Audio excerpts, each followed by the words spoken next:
Good afternoon. Can everybody hear me? Yes. Welcome to everybody. My name is Sheila Magudza. I'm over here in Perth, the Executive Director of the Chamber for Arts and Culture in WA. And I'm also one of the co-conveners of this year's symposium, which has been a great pleasure. I'd like to say, first of all, thank you to Mr. Wally Bell, an elder of the Ngunnawal people, who are the traditional custodians of the Canberra region where the Academy is based, for the welcome to country that he gave online for the symposium at the beginning of this week. I'm talking to you today from Noongar country. The Whadjuk people of the Noongar Nation are the custodians of this land, and I pay my respects to elders past and present. We're enjoying of the 6 Noongar seasons, a season called Kambarang at the moment, which is one of great abundance over here, a lot of flowers as the heat comes along. So it's a pleasure to be here. Today I'm joined in our panel, which is titled Continuous and Diverse, A Long History of Many Cultures, by 4 artists. And I'm really glad that this follows on from the opening panel that was held yesterday, that set up the questions and issues that are currently facing the arts and culture sector of Australia so beautifully. And now we turn to artists to hear their responses through their creative work and their thoughts on how they rise to these challenges, which is always inspirational. On the panel today, we have Alison Page from the Yuin Nation. She's an artist, a designer, filmmaker, sculptor, and all-round contributor to many interesting things. We also have Michel Tuffery, Kia ora, talofa. Michael is in Aotearoa, New Zealand. He is one of New Zealand's most preeminent artists, working in many media, and he's of Samoan, Tahitian and Rarotongan descent, so a strong voice from the Pacific. We also have Lynette Wallworth, who's been beautifully described as Australia's most influential filmmaker, 2-time Emmy Award winner and a real pioneer in terms of the use of technology in her art form. And finally, also here in Noongar country is Abdul-Rahman Abdullah, a West Australian artist and sculptor. Thank you all for being part of this panel today. To those of you who are dialing as attendees, we're using a webinar format, which means that only the panelists will be seen on screen today, but you can pose questions through the Q&A function at the bottom of the screen. And we have a moderator who will be looking through those questions and passing them on to us to answer. They'll be passed on anonymously, so we won't be naming everybody. But you can also follow the discussion on Twitter at Humanities AU and hashtag AAH Symposium. If there are any technical difficulties, either on the part of myself, the panelists, or yourselves, please contact the Academy at events@humanities.org.au. We are dealing with technology and various bandwidths and speeds across the country, so we'll deal with everything as it arises, and if there's a major issue that we can't fix in a timely manner, we'll let you know, and we'll reschedule the session and or post the recording to the YouTube channel. The session is being recorded and will be posted later on anyway, so if you want to go back and hear it, it'll be up there for you. So Australia at the crossroads, which is the overarching question of this symposium this year. I don't think I need to restate what an incredible year it has been for Australia and the impact that that has had on all of our society, but particularly within arts and culture. As I said, the opening panel yesterday set up some of the big questions that are facing us as a society to do with the rapid change of technology and social changes and context that has affected us in both good and bad ways. all of this been hugely pushed forward by the events of environmental, climate change, and now pandemic issues. But there were many optimistic thoughts in yesterday's panel from Dr. Wendy Ware at the Australia Council and Wesley Enoch from the Sydney Festival. And I was really, I came away kind of uplifted by the observation of many of the opportunities that are coming out of this and the growing presence and recognition of Indigenous cultures and knowledge, and the need to ensure that we make space and appropriate spaces for this knowledge and cultures, and also the increase of diverse voices and the opportunities that have come for different voices to come forward with their stories and impact on the way that we view Australia through those stories. I was inspired also by a New Zealand artist called Coco Solid, who gave a speech last week, which ended with this rallying cry: creative thinkers, they doctor the energy, the wairua, which means spirit. Artists are the frequency clarifiers, the mood modulators, the permission givers, simultaneously the visionists and the revisionists. Thanks for listening to me and the multitude of ancestors that I'm comprised of. And I thought that quote really fitted the four people who we're going to hear from today. They are all artists who are shifting the dial, both in how they make work and the stories that they're telling. One of the big narratives, of course, in both Australia and the Pacific over the last year or your last 2 years has been the memorialising of the Cook voyage through the Pacific. And that's loomed large in our national conversation as it has across the Pacific. And we hear from two artists who've tackled this thorny issue in our history and an artistic response to it. And then we'll hear from Abdul-Rahman and Lynette on their work that also gives voice to other stories. And I thought, actually, when I was thinking about it this morning, it's not only other stories, but other consciousness. And I think that's an important thing to bring forward in this discussion. So for this afternoon, we will first go to presentations from our panelists. We'll then move on to a discussion amongst the panel and then take questions from you, the attendees, and hopefully we'll have a very lively and engaging debate about our many cultures.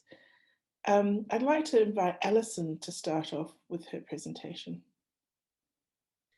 Thank you so much. I'll mute myself. Thank you so much. And I too would like to acknowledge all of the traditional owners of the land and waters from where we all meet. I'm calling in from Gumbaynggirr country up in Coffs Harbour and the north coast of New South Wales, which is very beautiful. It's not my homelands. My homelands, I'll just share the screen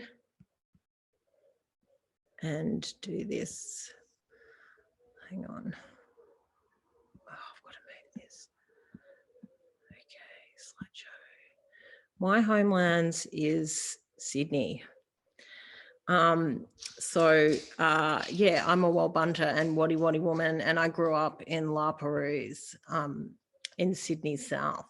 So I suppose for the last 22 years, the work that I've engaged in has been really multidisciplinary. I had a long history working in architecture and urban design.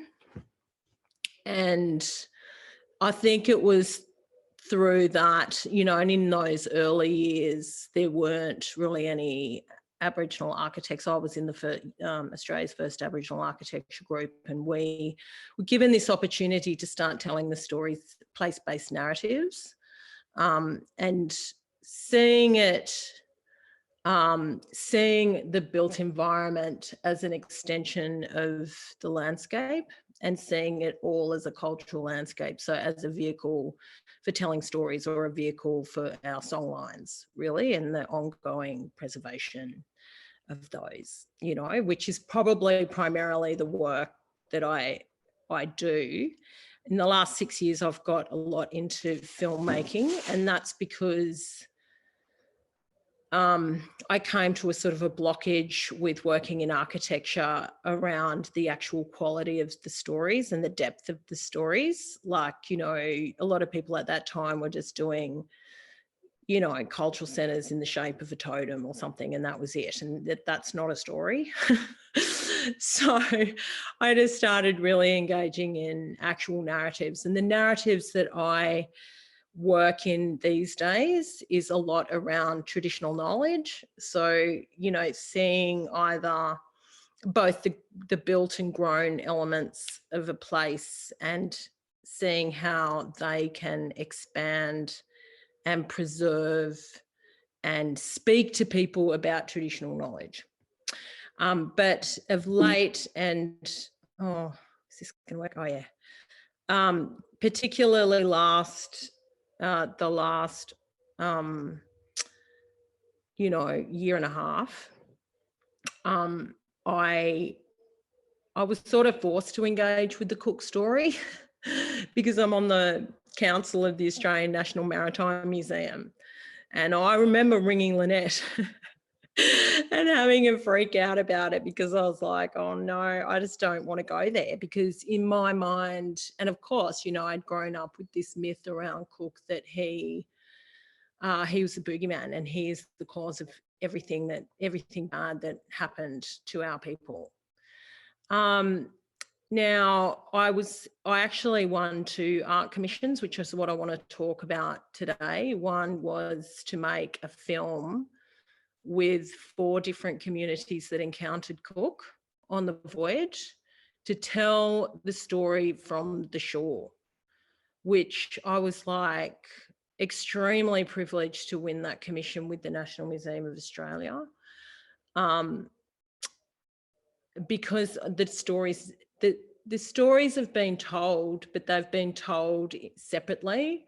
And I was asked to bring it together into one single work, a new media artwork.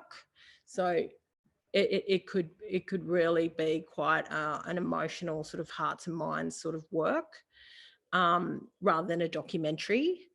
And then the other commission I won was to do a new memorial at the landing place for Captain Cook, which was kind of me returning to the sort of architectural response to a place, you know. So, you know, even though it's an incredibly busy year for me, it was all the same story, but just told in different ways. Yeah, I just learnt a lot, and that's what I want to talk about, what I learnt, because I certainly,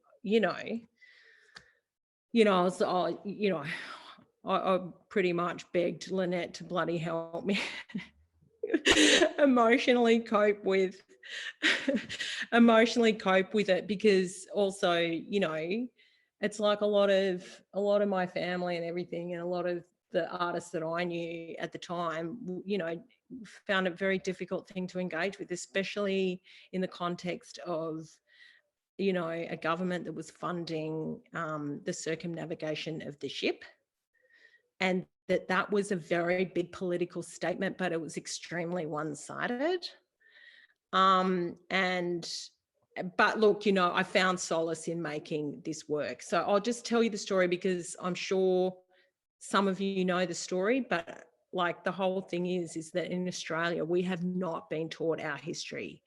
We have been ripped off massively, and there's still so much. This is the tip of the iceberg, and I hope that there are so many more artistic interventions that uncover like what went down, because we're all living with the consequences of that history, and yet none of us know A, who made the decisions, and B, like what even were those decisions, and why were they made, and what was the context around it, and who's the bad guy and who's the good guys.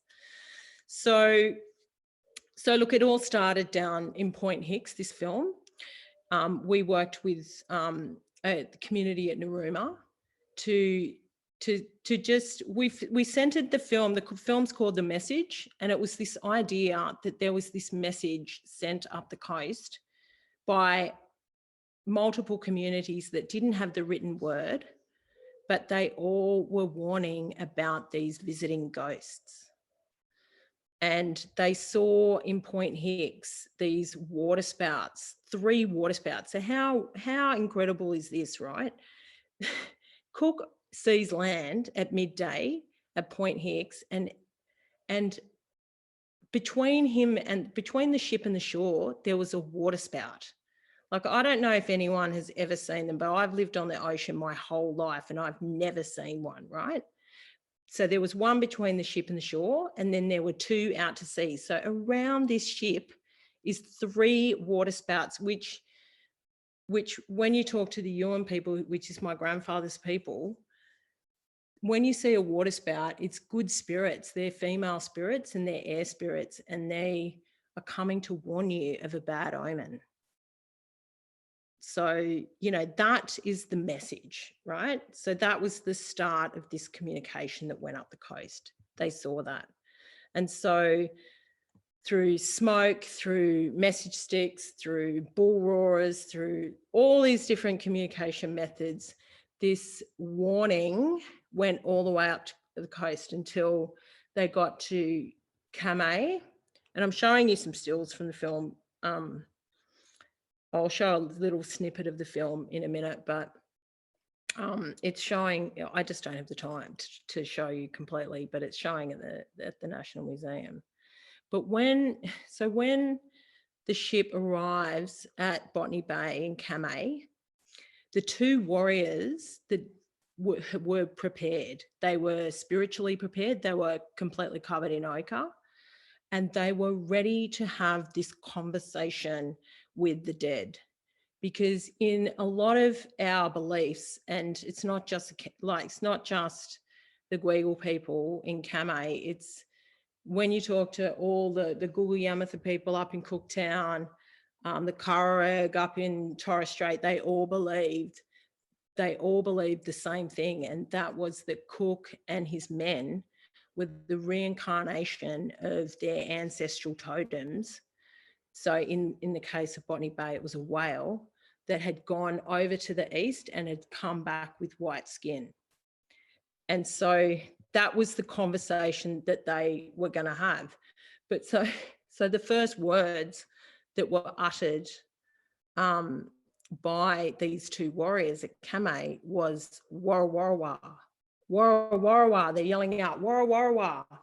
And on a plaque down at Kamei now, it's got Wara Wara Wara, go away, right? So we'd all thought, okay, that's what they're saying, go away. But that is not the translation.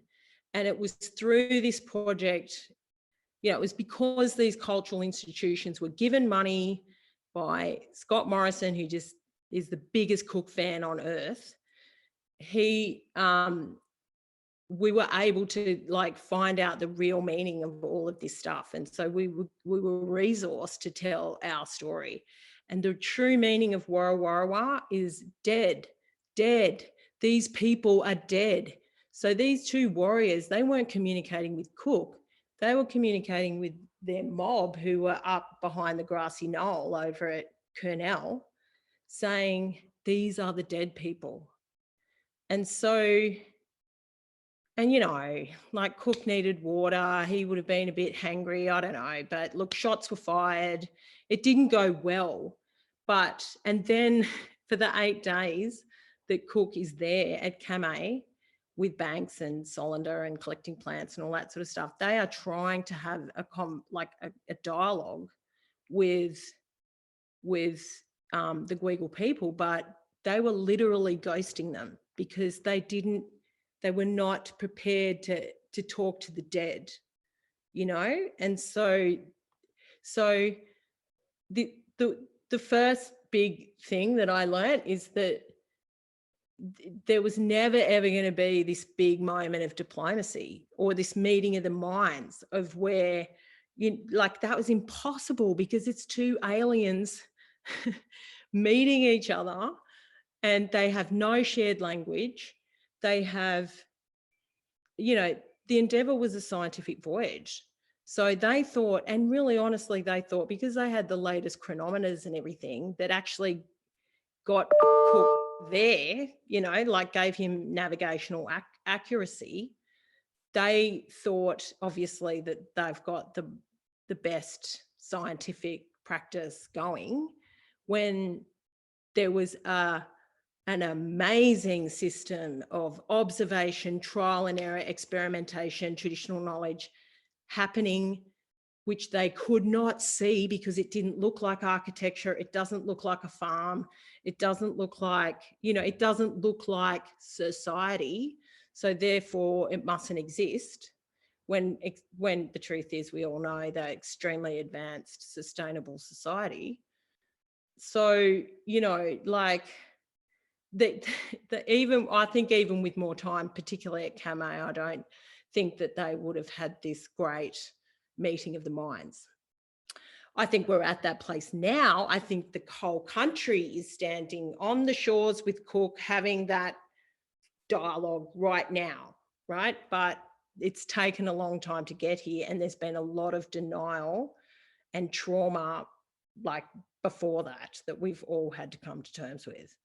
Then he gets up to Gugayamatha country, like stuff happens along the way. I'm abridging this big time, but he gets up to Gugayamatha country because he breaks down. So he hits the reef and he spends ages there. He spends like 40 days or something there. He spends heaps of time.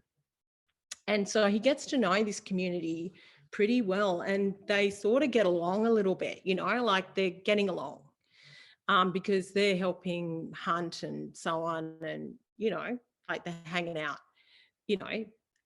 But this major altercation happened on this one day because Cook and his men caught 12 female turtles during breeding season, which was just the biggest, like, and then so the Gugayamatha people surrounded them and lit the grass on fire to tell them that they were angry. This is really bad, you know, environmentally. So, you know, I love the fact that there was this environmental protest going on in 1770 in Australia. Amazing. We all should be seriously proud of that. And then there was blood spilt. Like, you know, cooks, they just got trigger happy whenever they, you know, like freaked out. Do you know what I mean? Like, so that's when, like, the lawmaker, the little old man, he stood forward and he stopped. He said weapons down by going up and breaking the head off a spear, because blood is never to be spilt on Wollombi Buru, which is their country. It's just a major, you know, breaking of the law. And so there was, so on the one day, you know, in Australia in 1770, there was this incredible act of environmental activism. Oh my God. And this another amazing act of reconciliation, governance, leadership. Incredible, because it just calmed everybody down and they were able to, you know, like make amends. And you know, Cook writes in his diary, they were aware of what they'd done and that it was wrong. And so then he goes up to Bamaga, up into like Possession Island, and the Kararag are on the shore waiting for him. The message was clear. It had been sent up. They were on the shore waiting, 10 warriors waiting for him. And they composed this song called Murkai Ongul, which translates as ghost ship. And the words of it say something like, we need to now put our system away while this man is here. You know, it's really sad, actually. It's a very sad song. It's a lament, really, that their system is not safe now with this man here. And so you know, look, he allegedly planted a flag in Possession Island, but, you know, it's so dodgy, like, it's a piece of paper that was stuck in like after, like, you know what I mean? Like, it's just the biggest, like, as if that actually happened.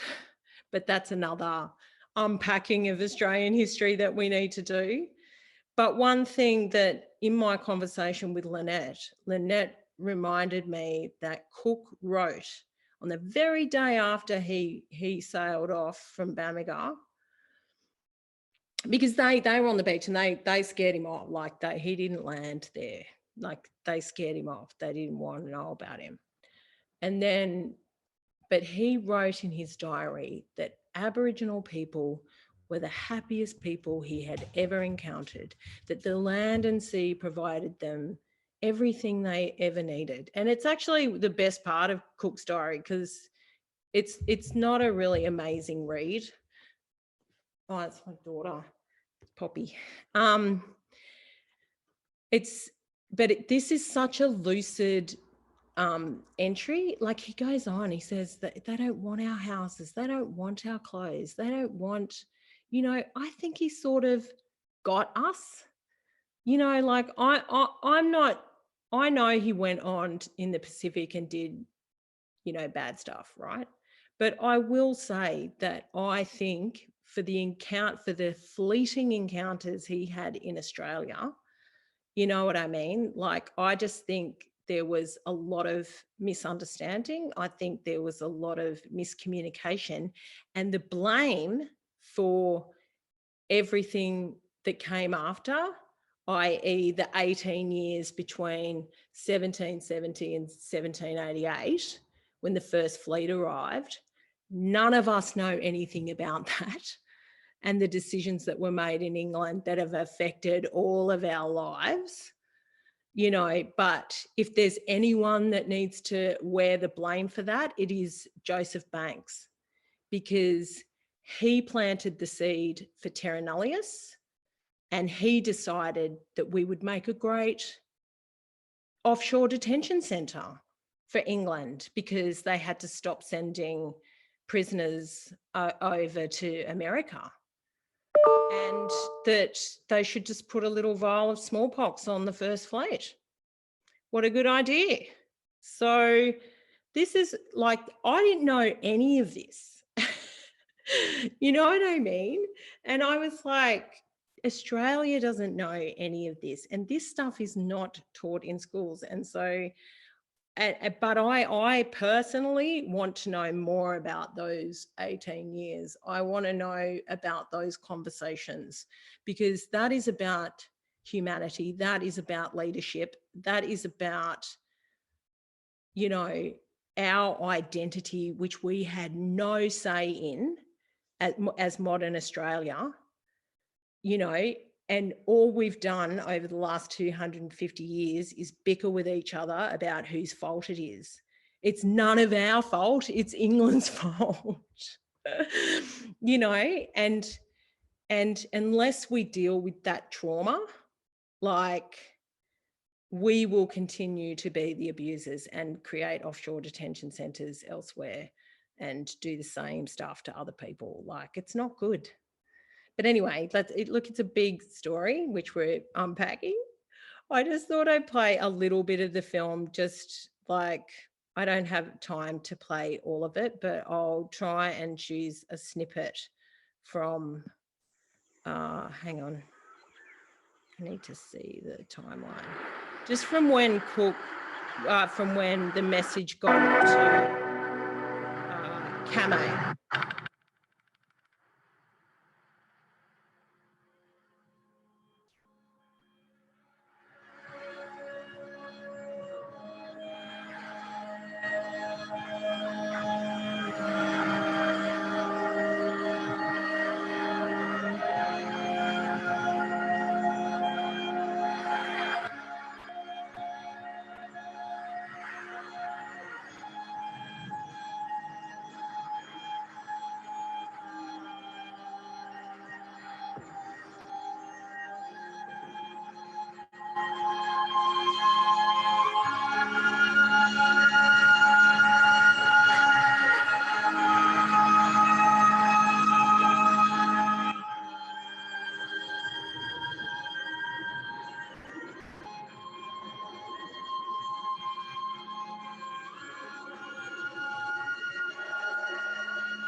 Yeah, I'm sorry I can't play it all to you.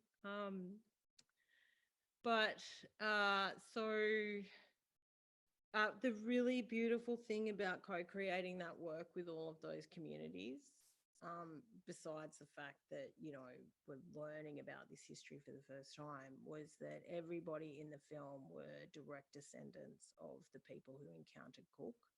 So for them, it was incredibly special to occupy the skin of their ancestors to tell this story. So it was a perfect project on that level, because everyone was really committed and passionate and motivated, and, you know, they just hope that everybody gets to learn this history. And so then there was the question of dealing with the landing place, which, you know, I'm from La Perouse, right? And my dad's from La Perouse and my mum is a 10-pound pom, right?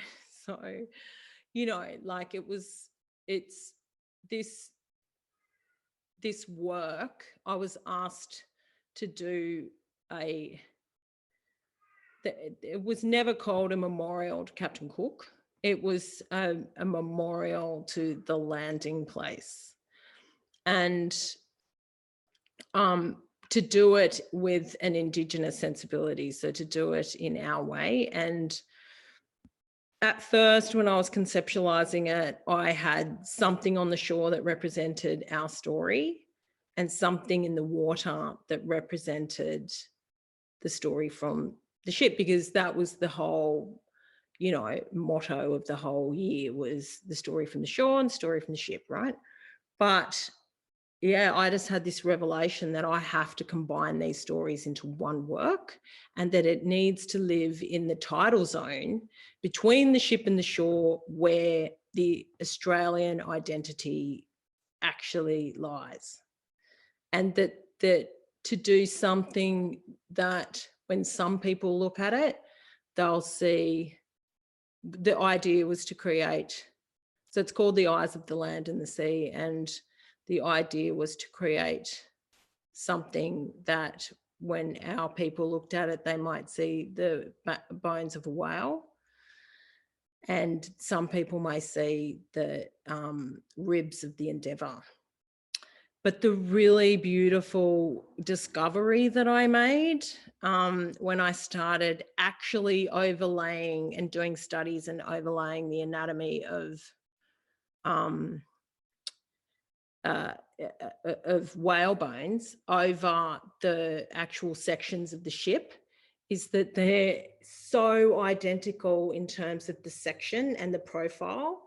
And so I had another revelation where it was like, oh, the inventors of tall ships, like the Vikings, you know, could have been practicing biomimicry. Like they might have actually looked at whale bones like on the beach to design these tall ships. And so it was just one of those concepts that sort of worked. I mean, and, you know, we wanted to create something where the tide interacted with the work and actually came and submerged part of the work, and things were revealed and inscribed on, and, you know, I really wanted it to compete with that obelisk that's there, and all the other, you know, very realist monuments to, you know, like that's not how we create, Aboriginal people create monuments. You know, it's always an extension of the landscape. It's always part of the land. It's a cultural landscape. So we wouldn't do realism, you know, casts of people's bodies and things like that, and stick that up there and say that's the story, because it's not the story. Like, it's so much more abstract and it's so much more spiritual and it's so much bigger. And so, you know, for me, the fact that they thought the ship was that the cook was the reincarnation of a whale, like it just was a concept I could easily bring together into one work. It was all cast out of bronze, and it has inscribed in it quotes from Cook's diaries, language from the community. But, we put all of the plants that Banks and Solander had collected at Camay, but instead of giving them the Latin name, we gave them the Aboriginal names, because Cook was mapping a country that was already known, and he was naming places and plants that already had names. And so I think it's now just about sort of reclaiming our navigation of the country and our traditional knowledge. And so that's a start, I think, in terms of converging Cook's diaries with our scientific practice. But I definitely had to put on the biggest rib in the middle, I had to put that quote from Cook, Lynette, about him thinking that we are the happiest people on earth, because we were. You don't survive major climactic, you don't survive the Ice Age, without having an incredibly sophisticated system of traditional knowledge that is so sustainable and adaptable. And they're all the things, they're the stories the world needs to hear now, because we are in desperate need of it. And so that's the end of my talk. Thank you. Thank you, Alison. That was a beautiful way to start. And we'll go straight through to Michael and your view on this from the Aotearoa Pacifica point of view.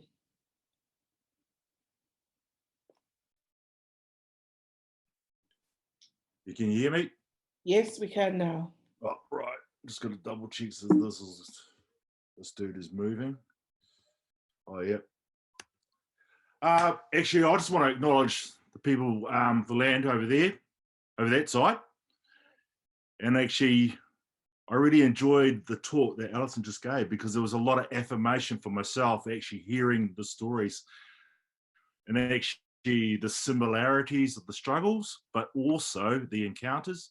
And actually, I heard some of the people when I was doing a talk there last time I was in Canberra from those very people itself. And there was a lot of affirmation for myself, because again, I've spent years decolonizing my headspace.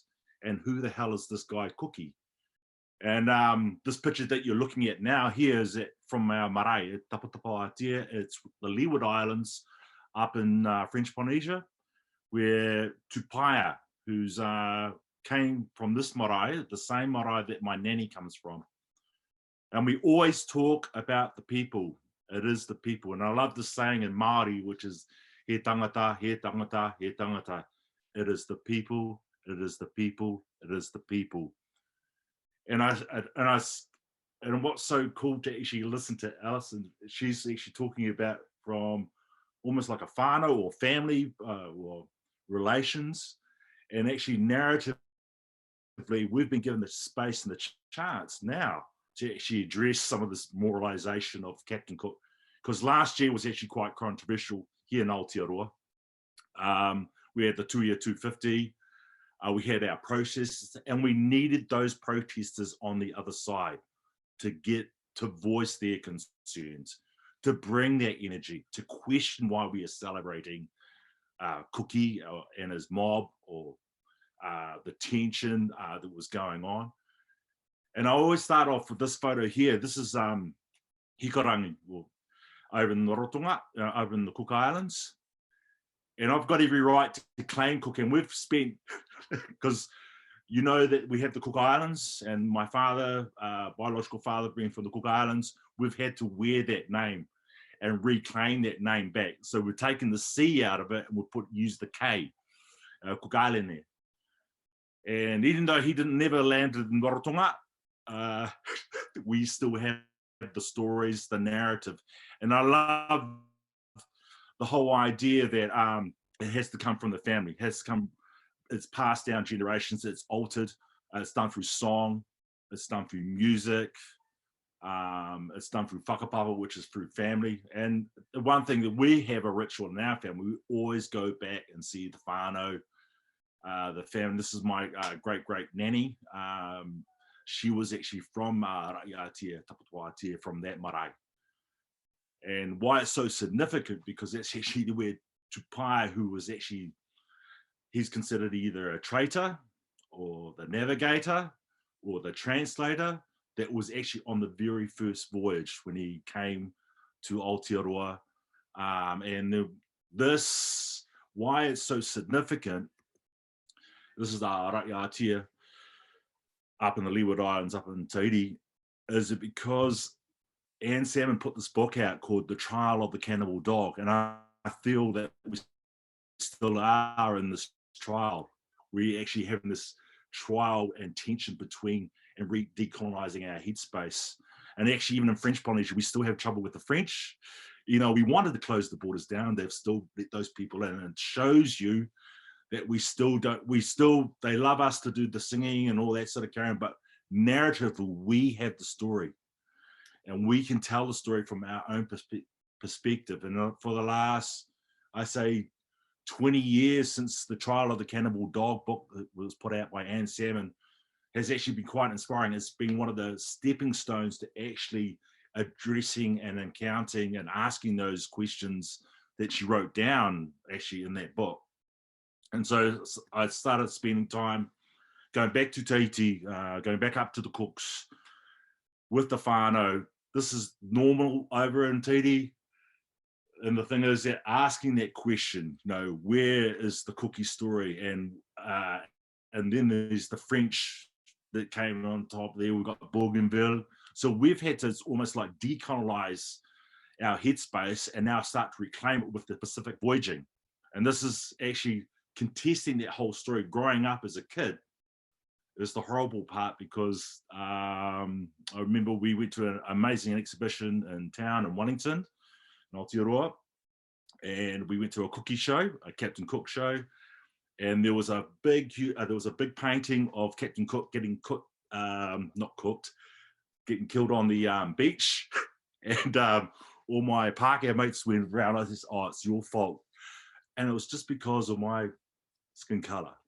And so that's the thing, that we were being brought up as children, you know, on that guilt trip, continuous guilt trips. Not even, actually, I spoke language at school, and the problem is that we couldn't speak language because we just get mocked. And now I'm so envious of my daughter and my grandchildren, because now we can speak our reo, speak our language freely now. We don't have the hang of it, but we still have attention. It's still there. But it is exciting, you know, I'm being positive about it. And actually, one of those questions where I've got to keep asking Cookie, you know, how the hell did we get that name, and why are we still called Cook Islanders, is the one that still keeps keep asking that question. And then we have these other superheroes, we call them heroes. And there's one hero that did turn up for me. I mean, it was just about this guy, Tupaia, and his relationship with the crew and the mob on Captain Cook's boat, and what was going on in the interaction. So what we did with Lala Rolls and all these, some other academics, Paul Tapsell, and we wanted to hear what the Indigenous version of their story, because we've heard the academia, we've been brainwashed with the stuff here in Aotearoa about cookie, and now we're at the stage now that we can actually start to reclaim some of those stories back. And they're coming to us for advice about the climate change, about the reo, about the narrative of the story, and which actually explains a lot of the tension here in Aotearoa. It looks great here in Aotearoa, you know, I mean, you see how it is, but we still have that tension. We've got a really interesting situation happening over in Gisborne, just over a boat in the Endeavour that was actually put in the streets. And now nobody wants the boat in the, there's one side that doesn't want the boat up, and there's the other side that do want the boat. And I can't believe we're still at this day and age where we still have this tension. But then there's this other mob up the road, which is in Tolaka Bay. They want the boat to claim it. And it's, I guess it's being a Cook Islander, we're just claiming that name for us. As you look at these, we've used several vehicles, like there's Tupai's map. You know, we were sort of questioning about Cookie's map, his cartography, and actually that perspective. And then you've got to look from a Māori or Pacific Islanders' point of view, what they're looking at, how they're seeing, and actually how this map was actually conceived and put together. And so we started to break down the names. And as I heard Alison before, when you're with the film crew, you got the sound guy, the dude to change the lens, they all got converted as we were doing this documentary about actually listening to the Indigenous voices, because I think that's actually really important to hear their view. And it doesn't necessarily have to be written down. It's done by kōrero. It's done through, passed down through generations. It has not been lost. I mean, there's everyone, some people say it's, oh no, it's sort of romanticism, but it's not. It's actually still exists. So even some of those little tribes going all the way down to East Coast, and when you go back to Tahiti, or you go back up to the Cook Islands, they have their own version of the story. So these are just responses to the controversial 250. There was a massive faceless page, Facebook page of protest, the artists, and I was totally with them, yeah, protesting about the whole idea that we were taking money from the government and actually contributed to the colonization. So and I do like the tension. I think it's actually really important that we have these conversations. We've got to meet somewhere along the line. We still have these statues here. This is in Martin, probably a couple of hours up Wellington. It's still in the middle of the street, or Cookie. And again, that is still being questioned. And then you have our marae on the right side as you're looking at this picture. And this is actually at our marae at Tapatawatea. And this shows you the vast Pacific. And this is this is called the School of Philosophy, or the School of Thinking. This is where Tupaia come from. So what this movie has done, this Tupaia movie that we were putting together in these different images or different vehicles that were artistic vehicles we were using, we're actually helping people converse. Yes, there was tension. Yes, there was a lot of conversation, but then we've got to have a medium ground where we can meet and actually start to try and unravel like some of these misunderstandings, as Alison was pointing out before. And the most beautiful part about this, and I've been going up to Tolaka Bay, this is on the east coast of Wellington, I mean, the North Island, in Aotearoa. And the reason why I'm showing this image here is so significant. And this is, again, the Endeavour doing its survey. And then, again, when the Endeavour was coming over, it was really tense, because everyone was like, no, we don't want that thing over here, and who's paying for it? Then there was the navigators and the boat coming, the bar coming from Tahiti, because they were coming to Tupaia's cave because he left his tag up there. There was these amazing Māori responses, but they were considered traitors because they were taking the money. So again, there was this beautiful tension going on last year. And we had these beautiful encounters, tense encounters, because there was live feeds on where the Endeavour went. But the funny part was the ba'as, or the traditional wakas, were actually always way ahead of the Endeavour. And we're just trying to prove a point, you know, about our technology. And all we were trying to do is empower the young ones and just give affirmation. We didn't arrive here by accident. You know, these are just like little things. For me, it was just making me feel really more better, but at the same time, I was feeling better for the young ones. Just giving affirmation, because we have the highest stats for being inside the prison. And you know what? Collaborations are really important. And this is my first collaboration with the Hauiti people over in Tolaka Bay, about their encounter with that, Joseph Banks, Tupaia, Solander, Cookie, and what actually happened. And this was done at Point when they were doing the mission of Venus. So this is a piece that we created. with a primary school, not the just the young ones, and they were giving their version of the story. So again, as you go on this, because I've been on this cookie encounter for so long, there's so many layers to it. I think you've got to give the people the space to actually talk and actually create. I think it's really important. And what's so lovely about it, you start to actually empower each other and actually think, why, and as Alison was saying, why haven't we learned this? And I've been asking that question, why didn't we learn this at school?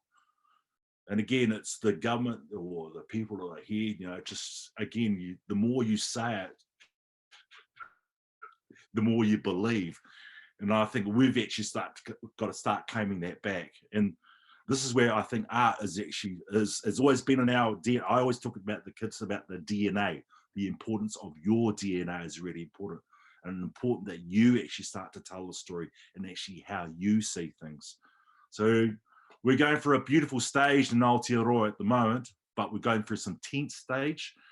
Again, I'm always looking for affirmation of like the encounter in Tolaka Bay. And this is Tupaia's tag up in the cave. We got the Hawiti people to give their version of the story. And again, affirmation about the story, but which is not written down, and then versus the academic version. So it's always good to actually, and I think filmmaking is really important to tell those narratives and actually cause that tension. And years I've sort of been dissecting the paintings, like what was going on in those paintings, what was going on in the background.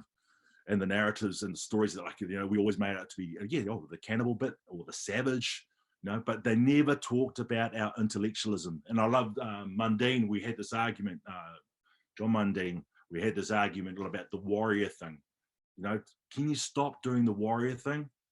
We have the intellectuals who do agriculture, star navigation, wayfinding. Those are the people that I'd like to see more come to the forefront. And our women are coming front. The Wahine Toa, they're coming to the forefront. So I think we're at the right time, but it's just, and again, going with anthropologists, going to MIDIMs is another exciting part. Seeing our objects over in Europe. What I was doing was when I was going over to Germany, I was taking a lot of photos of our objects and then taking it back to the islands and then projecting on the side of the church where we get the ukulele out and start singing. And like, okay, where's this piece from? How did it got there? And those narratives are really important. Going to the MIDIMs, and this is an inspirational story. When I was up in Noosa, there was a massacre up that way, and MIDIMs do not lie. This is what I love about the shell, the depositories. So those, and how's this demoralizing cookie? Because we were there way, way, way, way before that. And that's just the truth, because those MIDIMs actually prove a point. So I started narratively weaving some of those stories onto these shells.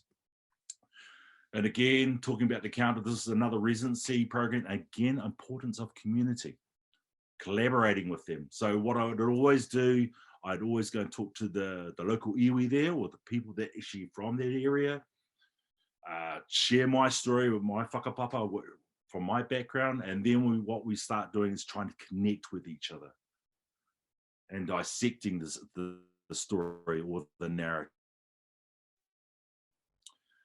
Even up in Taranaki, that was probably the hardest or racist time in the 70s when they changed the name from Mount Egmont to Taranaki. And as a young child, it wasn't nice growing up, knowing that knowing the right name for Taranaki, because we were brought up thinking it was Mount Egmont as Cookie had named it, and it's reclaiming some of those names. And the beautiful part now here in Aotearoa, but I can't believe we still go through the bureaucracy just to reclaim our names back, back to the original name, like Aotearoa or Te Whanganui o Tara, which is the name for Wellington.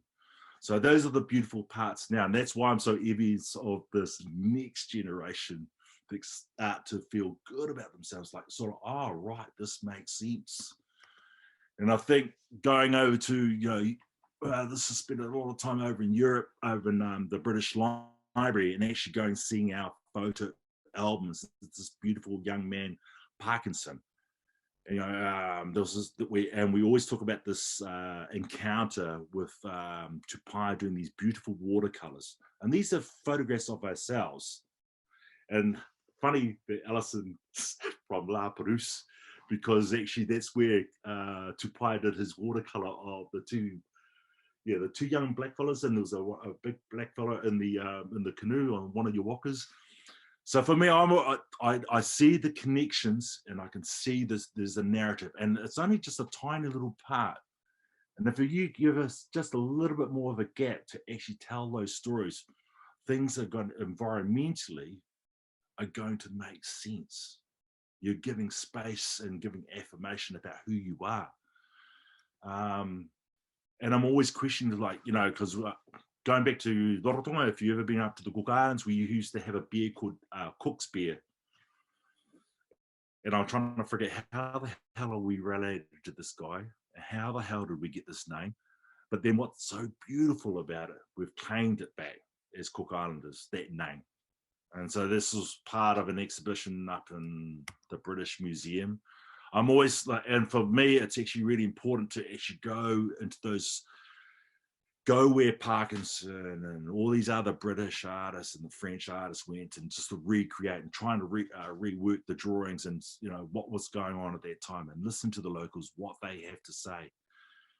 And it's and what's so terribly exciting, we now we can talk about the death openly, because it actually did happen. It's not a lie.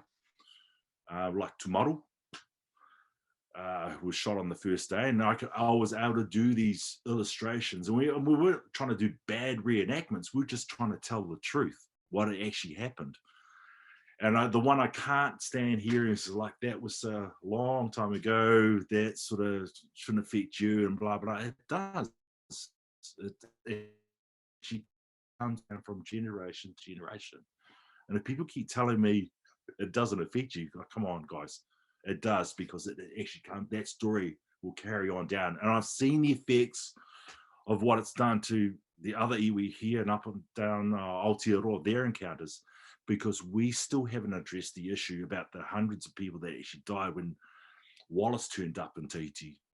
Then we talked about that casually, and you see it on Sam Neill's face.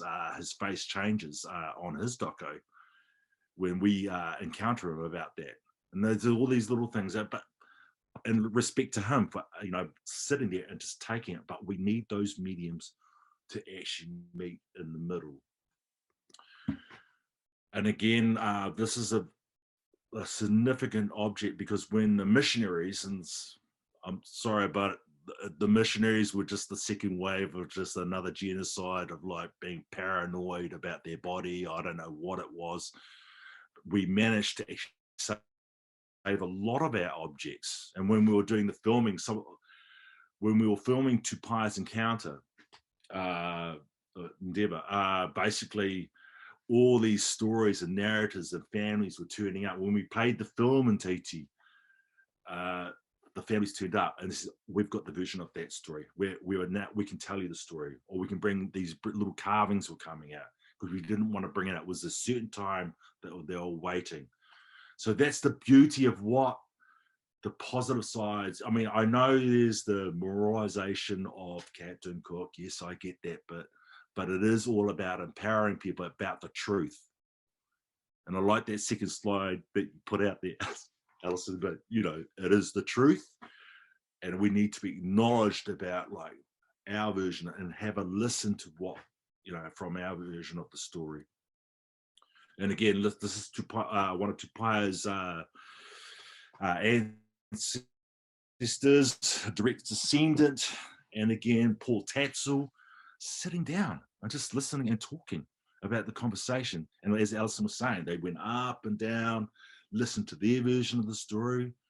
And it's time that we actually forget, I mean, no disrespect to the academics, but we have our version of the academics and our people. And we don't have to share everything. There's this one thing, you know, it's just because you're asking the question doesn't mean to say we're going to actually give you everything, hand everything over. It's only amongst certain people that can receive that information. So we need to respect that space. And I love that Samoan thing, which is called the bar, or the space. Respect the space, you know. And yeah, and again, it's amazing, you know, when you bring these, and Alison, when you start to bring that film out, it's going to be really interesting to hear everyone else's version of the story. And again, the beautiful Anne Salmon. And again, when she brought that book out, The Trial of the Cannibal Dog, who is actually on trial? You know, and you start to ask a question. And for me, I struggle with my reading, and there's a lot of kids here who do struggle with reading or writing. But if there was one book that sort of wakes you up and you sort of pay attention, it was this one. And then going to the Korma tours and actually taking the book there and actually saying, pointing to this is right. Even with Tupaya's name was another thing. You know, he was there was a really interesting interpretation of his song, of his name, until we actually asked Tupaya's descendant, and he gave us the correct translation of his name. See, again, they've got that version of the story, and then you got the indigenous version of the story. Now, I put this up here because this was again the Tuia 250 controversy. This is for Tumaru, who was the first one who actually got shot. And this is art piece here, or if we're going to say, and I'm not going to use the memorial, this is to acknowledge all the technology, all the history that happened before Cook. So this is their response. So instead of celebrating Cookie, what they did is they celebrated their history before Cookie arrived, and then acknowledged what actually happened to Maru, who got shot, who was the very first one who got shot here in Aotearoa. And you can see the ugly space in the background. You see Cookie's memorial. This is the very first landing site in Gisborne. So this is Nick Tupara's piece. Someone ask a question? I was just about to say, we're running out of time. Okay. I'm just conscious that we've still got 2 more people to hear from. So I'm not sure how much more we've got in your presentation. I'm on the last bit here. So I'm just show you these little bits. These are Cookie's Māori perspective. This is their response to this Tui 250. Beautiful.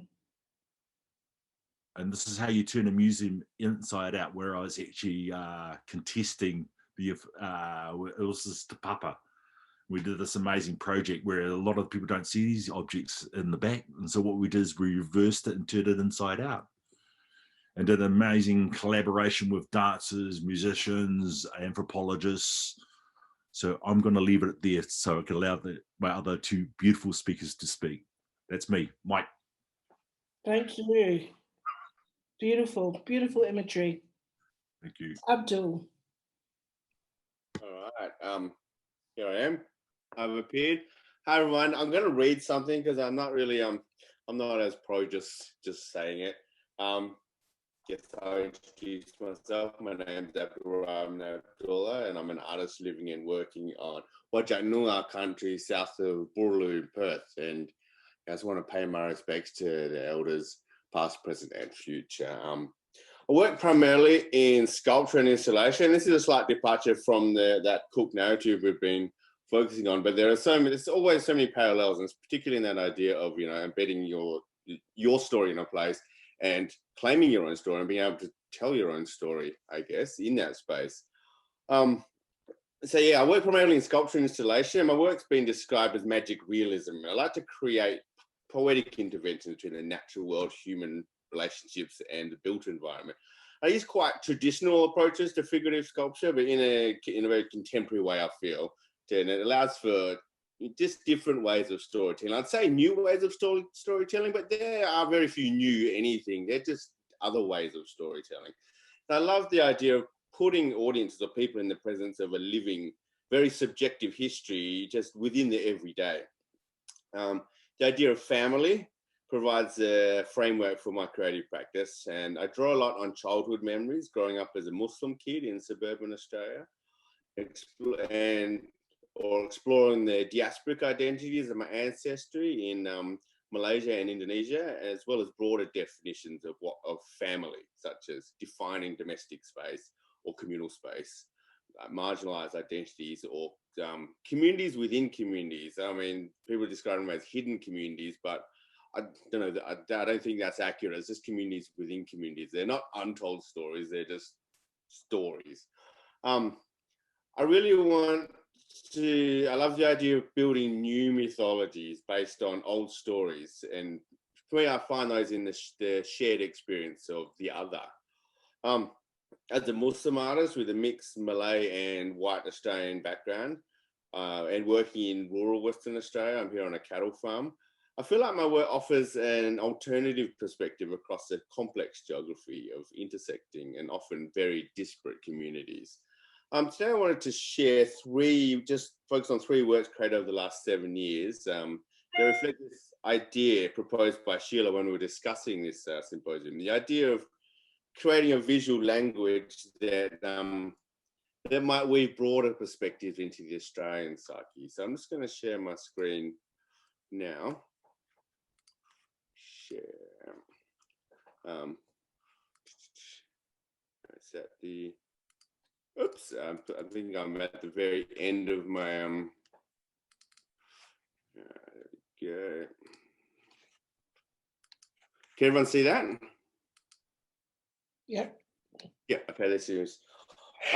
This No. first work. You. Sorry.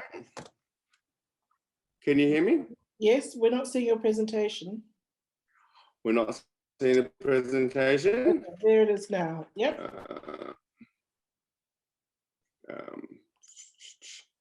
Is that shared? Yes.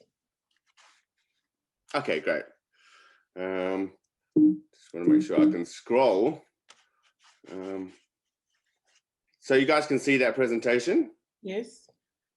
Yeah? Yes. I can't seem to scroll on it, right? Do you want to continue? Share. Okay. Oh my God, this was working before.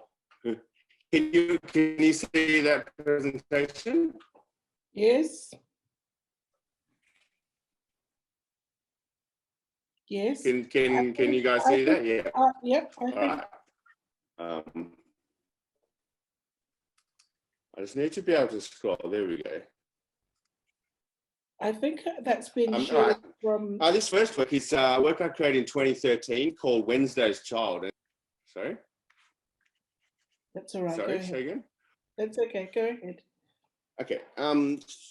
Yeah, this is the original iteration I did in the show with my brother Abdullah, who is also an artist. And this is a fiberglass and a 60 globe chandelier. This work at the age of 9, which would have been about 86 for me. This was the year my brother was born. I wanted this work to describe a process of realization. The idea in the home compared to the outside world. When you realize that becomes something, a Muslim kid starts to understand the different worlds they live in.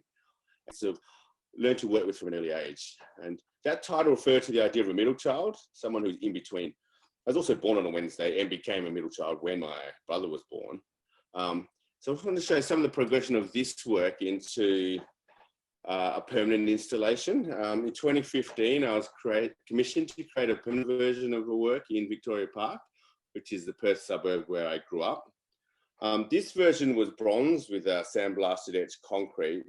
And now the boy looked towards the huge streetlights near the Causeway Bridge, near where the work is down, lives permanently.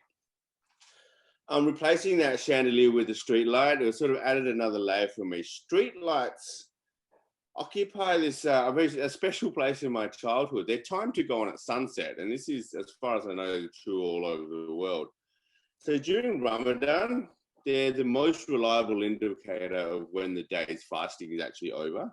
So the second they come on, you know it's done.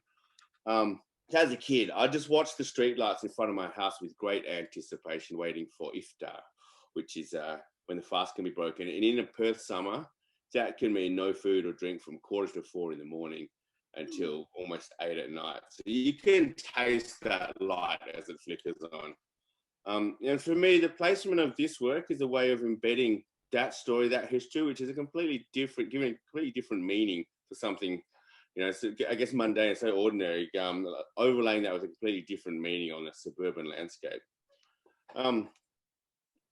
A few years later, last year, the horrific events in Christchurch on March 15th, 2019, it brought a real outpouring of grief from around the world, and particularly in Australia, considering where the white supremacist murder, Brenton Tarrant, had come from. And a lot of people say I shouldn't say his name, but I think it's important to say that name. This guy's not in Australia. He's not a foreigner. He's one of them. My work became an impromptu point of contact for people who wanted to offer a token of support for Muslim communities. I just hadn't really thought about it, but so often there is, and this has come up with what the previous speakers have been talking about, so often there is no physical space where an exchange like this can happen. And these spaces haven't been designated. Well, they have, and people are, you know, that is something that is changing, but it's a very recent thing. A space where embedded cultures genuinely overlap. And that's my daughter sitting there in front of these flowers. To me, it was really moving that this work could actually offer something tangible at a time like that. It was a small gesture, but it was such a real thing. It feels like such a rare thing when art can speak to the world around it, sort of out. This isn't, you know, an art intervention. And it's a shame that it took such a horrific act of violence for that to happen. Yet the irony is that's what our monuments celebrate. They celebrate that violence. This next work here I want to share is called The Dogs. And it's funny looking through some of these works, there is that link to the region. I mean, I talk about myself in terms of Southeast Asia, Malaysia, Indonesia, but so many of these works also point to the Pacific and Aotearoa in particular. This is a work called The Dogs I made in 2017, and this was for a show at Pataka Museum in Porirua. And Marco, you saw this one, I believe. Yeah, it's curated by Ruben Friend, who's the director at Pataka, and included my brother again and legendary Lebanese Australian artist Khalid Sabsabi in a show called Dark Horizons. These dogs are, I guess, more typical of what I would do now, and they're carved from wood and stained black with 25 low chandeliers suspended in a grid. That was one of the presentations. That's not actually Pataka, but this one is the one at Pataka. The idea for this work came from childhood memories of being chased by dogs. That area that I grew up in Vic Park, back in the 80s and early 90s, was full of hock shops, knock shops, mechanics, dodgy car yards. It was just that sort of area. It meant a lot of barbed wire fences and angry dogs. And I was scared of dogs. They, to me, had hard boundaries that I just wasn't prepared to tackle. Dogs really are a ubiquitous part of the urban landscape in Australia, and every yard seems to be controlled by something grunting behind the fence. And there was that fear of dogs is unpredictable and territorial, but there was another layer to it for me. Traditionally, dogs are considered unclean animals to Muslims, and unless they're kept to perform the task of protection and hunting, I mean, these are fairly antiquated roles for a dog, but they're not considered as suitable companions. And as a kid, these guard dogs fell so easily into those roles. Only I was the transgressor. I was the hunted.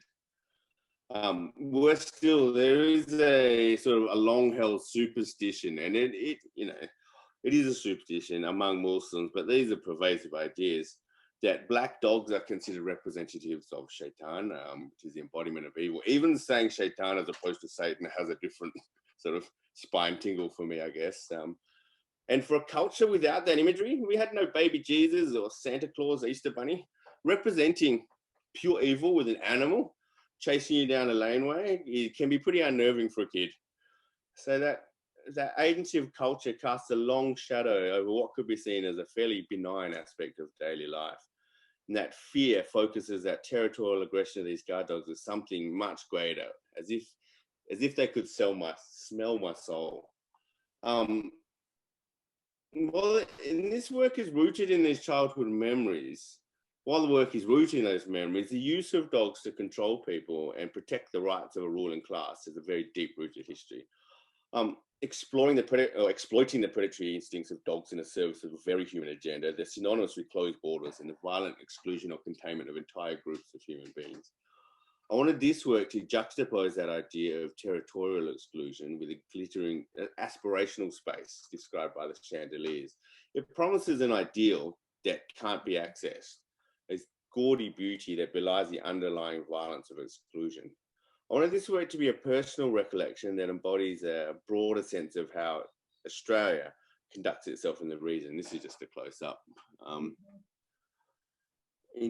How Australia conducts itself in the region, particularly in that idea of incarcerating asylum seekers in horrific conditions. It's even more grotesque considering the wealth and privilege that our stolen country boasts. Detaining people on manor scenario at a cost of over $500,000 per person per year for up to 8 years, for example. Even now in Melbourne, the government still holds 65 refugees for almost 2 years now in the Mantra Hotel in Preston. And can you imagine the horror of being imprisoned with full views of the world's most livable city? And so to me, this level of cruelty is a better representation than any angry dog.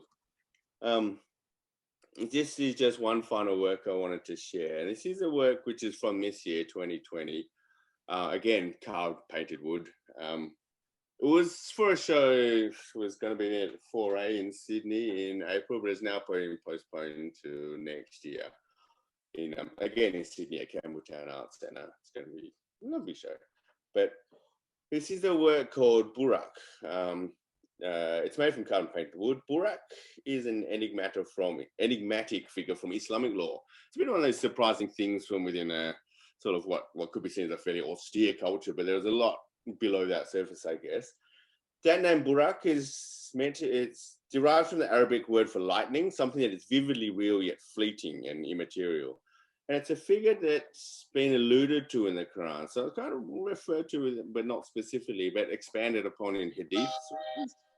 And our hadith they're collected quotes which have been attributed to the Prophet Muhammad sallallahu alaihi wasallam, rather than excerpts from the Quran itself. So they're held in very high regard without being, it's meant to be the word of God. So Burak is best characterized as this beautiful winged horse-like creature that transported the Prophet from Mecca to Jerusalem, ascended to heaven and back to Mecca, all in a single night. And it's been described in the Quran in the Surah Al-Isra, which is the night journey. And that journey has been regarded as both a physical or a spiritual or a metaphysical journey. And this figure of Burak represents a defining point for Muslims from the 6th century until today, when belief encounters something unbelievable. You're asked to believe the unbelievable. I guess the implications of this creature and the journey described have been elaborated and dug into over the past 1400 years. Burak has been depicted in many different ways, often with a human head, a variety of hybrid features such as peacock feathers, leopard spots, crowns, jeweled, bridle, patterned, engulfed in flames. It's been described in poetry, painting, and sculpture throughout the Muslim world, from Persia to the Philippines. Burak embodies that complicated space between doctrine and mythology. For the children of migrants, there is often a mythologized journey at the core of your outlook. Family histories of parents, grandparents, and I guess this doesn't refer necessarily just to migrants. It's a very common, I guess, story about yourself. And family histories of parents, grandparents, or ancestors undertaking a fraught passage that shaped the circumstances of today. For me, that talks about the arrival of my mother in Australia to the migratory network of my Bugis and Minangkabau ancestors in Malaysia, between the Malay Peninsula, Cambodia, and the islands of Sulawesi, Borneo, Sumatra, and back to Austronesian origins in Taiwan. Journeys have been made. When people are required to commit themselves to a seemingly impossible journey, the idea of a divine prescience may offer the necessary wings. For me, making this work was a way of paying homage to a visual language and mythic history that predates the idea of contemporary art or even organized religion. It's a way of talking about a journey that could be all journeys with a figure that's entirely outside of this Eurocentric canon of art history. A figure like this has been largely suppressed within the contemporary Muslim perspectives that more often seek to push a very conservative, hard-edged version of religion without nuance, mythology, or complexities. This is a very 20th century version of something much greater than that. And while a lot of my work really actively looks to see the magical in the mundane, with this one, I really wanted to take a mythical idea and experience it as something ordinary, like taking something epic and divine and feeding it an apple. For me, making these works is a way of sharing a perspective or a set of values that comes from a few different cultural sources, translated, realigned, reconstructed to communicate something about my place in the world today. And I think as an artist, there is a genuine obligation to communicate who you are and what you represent to the world, and particularly if that world around you doesn't adequately reflect you. Sometimes it feels like this inherently selfish way of living, but so often the stories that you think are your own and belong to everyone, I guess. Yeah, and that's how I wanted to end it. Stop share. Thank you so much, Abdul-Rahman. Those are beautiful images. Thank you. I love the note of hope at the end of it. Now, I just wanted to say to everyone listening, we won't have time for questions, but I also don't want Lynette to feel rushed as we come towards the end of the session. So with everyone's permission, we'll go over by 10 minutes or so to just give you some space, Lynette. So don't please feel crowded or rushed as you close up our session today.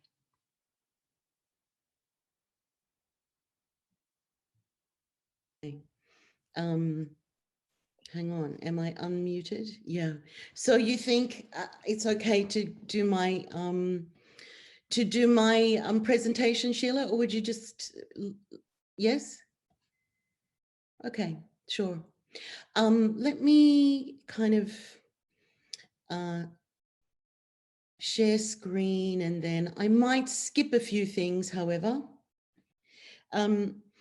I am so interested in everything that people have said. We're talking about, I think, this thing that Alison brought up, where are we viewing from? And that is a fundamental to the work that I do.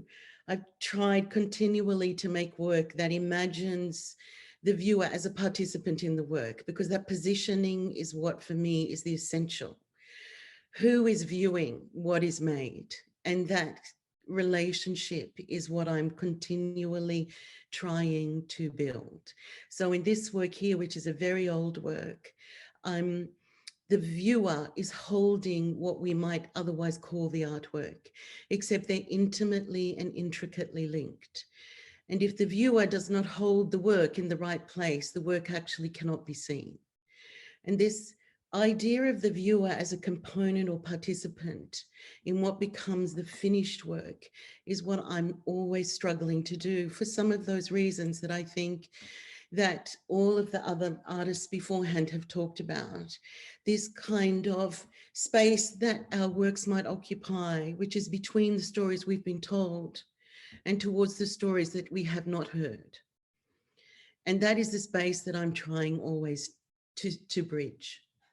So I eliminated a couple of things, and I'm only going to really talk about this one collaboration with the Madu people. They called me to work with them some years ago. The Madu were not people that I knew. It was a surprising invitation. Generally, I develop my own work. So to have this kind of request to come and work with these women who were artists, masterful painters in Western Australia, in the Pilbara, Madu are first contact generation people. These women who I was invited to meet are all first contact women, as in they were lucky enough to be moving about in a region that was not wanted for grazing or growing, and so that they were able to stay in their homelands until the 60s. This invitation came to basically share. They asked me what I would be interested in sharing with them. And I said I was interested in their hunting practices. So they invited me to come on a hunting trip. On the first night of this hunting trip, the women burnt the country, as they traditionally do. I got a sense slowly of what it was that they had invited me there to show. And I think the invitation in and of itself is part of what Alison was talking about, which is how do we bend time back to create conversations that didn't happen, that potentially could happen now, if we will enter into them. This imagery here is what I understood the women largely wanted me to carry back. This sense of being comfortable in Madu country and of falling asleep on the mother. After the women burnt the land, hunted, they set a big fire, both in the country and then close to where we were sleeping. And it was sitting around that fire on the first night that I happened to mention that I had been to Maralinga in 2000, also with Alison, which is where Britain had tested atomic bombs in the 1950s and 60s in our country.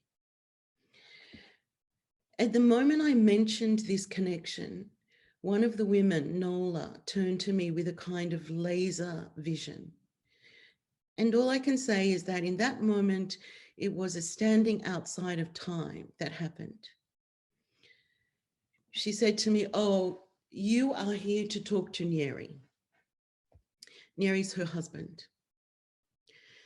But the way she expressed it to me was that I was late, that I was there, but my timing was off, and that actually I might have come a decade before. I didn't know anything else except that I was meant to talk to Nyeri. These women had called me from Sydney to Perth, from Perth to Newman, from Newman to Bungall. Then we got in four-wheel drives and drove another 5 hours overland to the place where they wanted to hunt. And in that place, they said to me, "You're late." They didn't know I had a history of going to Maralinga. They didn't know that I had worked with veterans of that particular story. They didn't know that I had worked with the Oak Valley community, which is about 400 kilometers closest to that prohibited zone. All they knew was that they wanted me to come. And all I was told was that I had to meet Nyeri. Alison had said to me many, many years ago that linear time does not exist for Indigenous Australians. What I learned in that meeting with the Madu people was the concept of time that is more like a circle. That there was a calling that was made for me that existed outside of the linear time that I happened to inhabit. But in this circle where time can connect, all that is required is to pull the pieces together temporarily.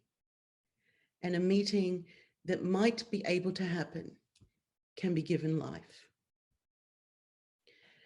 So I traveled another year later when the women wanted to do another painting.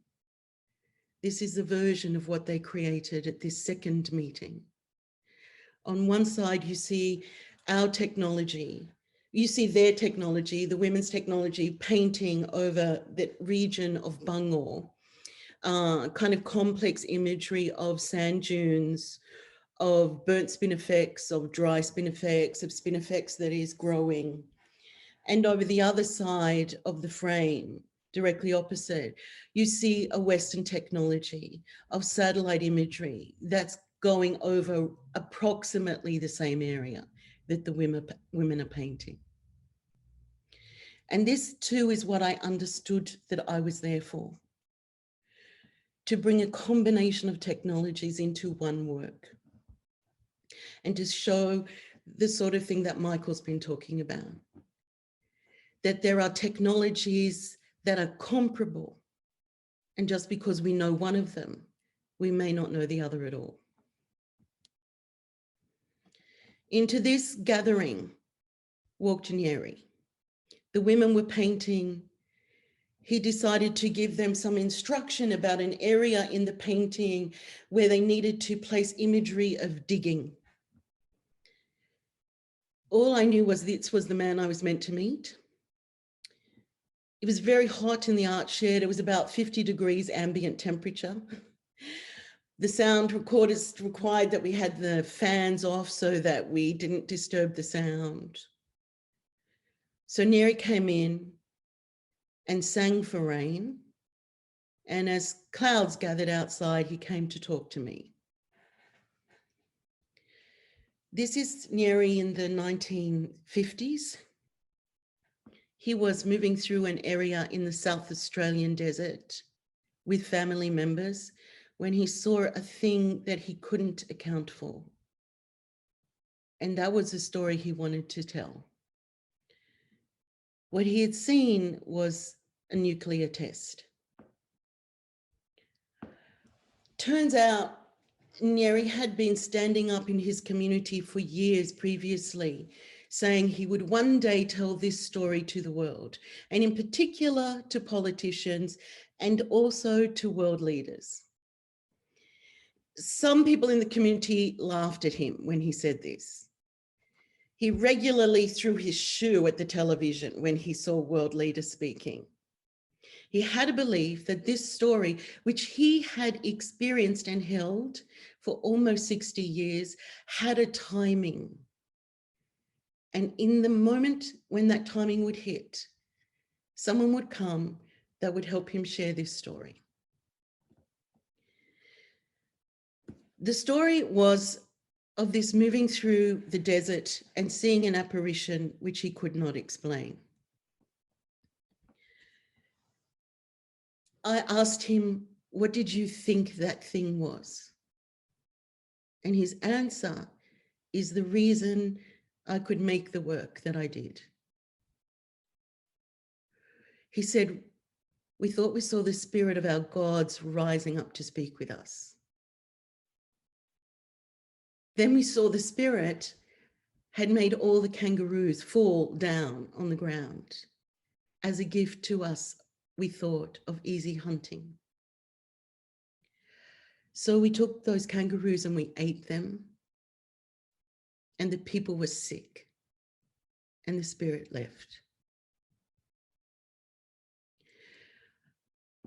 I couldn't bear to ask him for how long he had not known what it was that had caused that rupture into his entire worldview. I found out later, it was 20 years before he heard the words atomic test. But for 60 years, he had held on to this story. Like a family member, he said, you know when it's right for them to enter into the world. And he called on me, who happens to bridge a world with the latest technologies that can give an immersive sense of place. And we brought these stories into Bangor community. Once everyone had seen them and experienced them, we could record what it was that Nyeri wanted to tell in this long-held story. We filmed, first off, his greeting to those who come. Taylor, and me, Curtis Taylor, standing by the gate. This is where I grew up. Hello.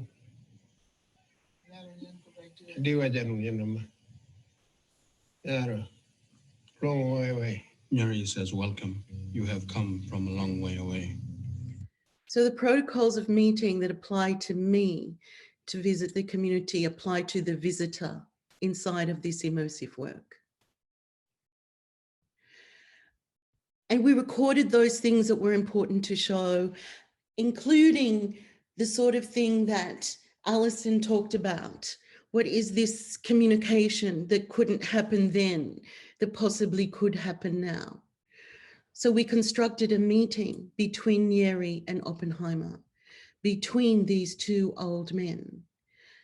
One whose story I've told you, and the other when asked what he thought when he saw his first atomic test. Oh, you can hear. Few people laughed. Few people cried. Most people were silent.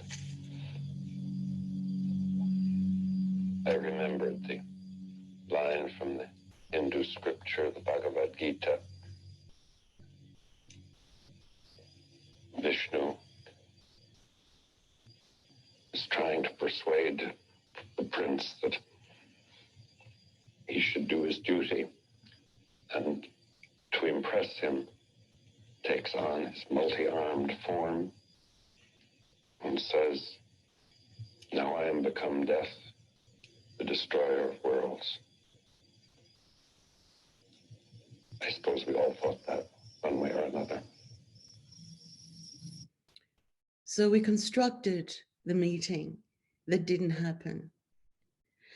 And we folded into this work the kinds of care for country that Nyeri also wanted to share, the long-term thinking around tending for your place that would prevent you from ever letting off a nuclear test in an area with animals and plants and land that needs to sustain life for generation upon generation. I did a little keynote for him with images of the World Economic Forum, because unknown to the Madu, although let's say maybe let's say known and unknown, I had a relationship with the World Economic Forum where there's an enormous gathering of the world's leaders every January, and they had asked me to bring them a new work. So Nyeri's imagining of where this story should go traveled him and this work to Switzerland, leaving Australia for the first time and traveling to Davos to host his own work in front of world leaders. So that every time a group took their headsets off, a group of businessmen, a group of politicians, of heads of state, of heads of industry, of heads of some of the largest companies in the world, there would Nyeri be standing in front of them. He met kings, he met politicians, he met people he had never heard of before. And the work traveled onward to paired, let's say, travels to traditional film festivals. But what was of interest to Nyeri, so I'm going to skip over these, is that the work was shown at places like the UN in Vienna, at the Comprehensive Test Ban Treaty meetings. It was shown to Hans Blix and a group of advisors, a group of men called the Meeting of the Eminent Persons Group, who were discussing the nuclear safety of the world. The work was shown to the men in order that some countries would ratify the Comprehensive Nuclear Test Ban Treaty. It was shown to other peoples whose own countries were used as a backyard for nuclear tests. It was brought into rooms for the discussion about weaponry. It was traveled to countries where Nyeri could speak as an elder about the consequences of our action into multi-generational thinking. It was brought back home and shown in Adelaide, in Melbourne, and importantly for Nyeri, in Parliament House, Canberra. where then Green Senator Scott Ludlam brought it into Parliament House the day before Australia was voting on whether it would support a UN resolution on a ban for nuclear weapons. And then we traveled the work to the General Assembly in the UN and ended our year there, where members from the General Assembly were invited to see it ahead of a vote for a global ban on nuclear weapons. Other Indigenous peoples saw Nyeri's story. This is Tashka Yawanawa from the Yawanawa people, and requested that the technology be brought into them because they also had stories that are bridging stories that they want to share. So my interest, I suppose, in sharing that story is to say, if we can accept that time can operate in a different way, then we do have the capacity to create the conversations that we didn't have. To accept our unknowing needs to be matched with knowing. And to do what Nyeri did, call each other into this present moment and share the long-held stories. That's it from me.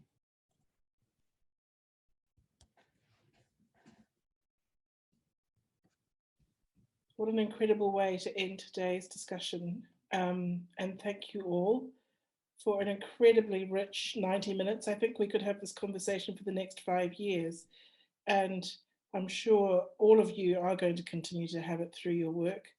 And the incredible impact that you're making on our world and our society through making these brave conversations explicit and accessible to everybody.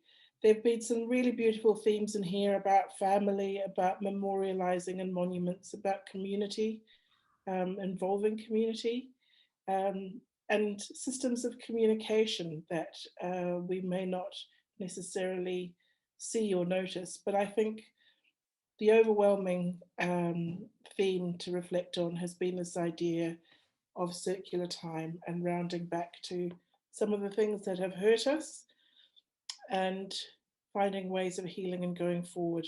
So thank you all very much for the amount of thought you've put into today. We hugely appreciate it. And thank you to everybody who tuned in and listened.